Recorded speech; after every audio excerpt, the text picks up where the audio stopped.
Alright, so I got an article from The Guardian here. It's on archive because it's The Guardian. Paramount, we won't remove content from areas with different sensibilities. Also, the media company says it would be a mistake to censor art because it may offend some people today, which is dead on accurate. It says here, Bob Bakish, Paramount CEO, said his company had thousands of shows in its back catalog. By definition, you have some things that were made in a different time and reflect different sensibilities, he said. I don't believe in censoring art that was made historically. That's probably a mistake. It's all on demand. You don't have to watch anything you don't want to. I'll link this in the description box if you happen to want to read it. It's not a very long article. I mean, there's only a couple, a handful more paragraphs, and just kind of describes what Paramount Plus is anyway. But Bob Bakish is dead on accurate, completely dead on accurate. He's like, you don't censor art that was made historically. That's probably a mistake. It is a mistake. It's all on demand. You don't have to watch anything you don't want to.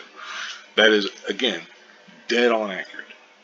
Now it does say in the next article or next paragraph, streaming companies have struggled with how to adapt to modern cultural expectations when it comes to archive shows, with BritBox and the BBC's iPlayer among those removing content that is no longer deemed appropriate for modern taste.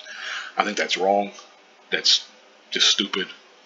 It's a slippery slope, because then all of a sudden you start saying, okay, well this one here, it depicted women as being weak, and they were under, man's thumb and stuff because it's the 1800s or whatever. She can't vote, she can't do this, she can't do that. That's terrible. We need to get rid of it. And it's like, no, that's just because something like that takes place in that time period, movie, TV show, whatever, it doesn't mean you should censorship. Excuse me. It's just ridiculous. Anyway, I'm against censorship. I don't want to make this video too long because, quite frankly, there's not a whole lot to talk about. Like I said, the article's not very long, but also censoring is wrong. It's just dead wrong. And anyone who's for censoring will soon find themselves against it, because they will do something that leads to them being censored. I'll go ahead and wrap it up there with that. Thank you very much for watching, and have a good one.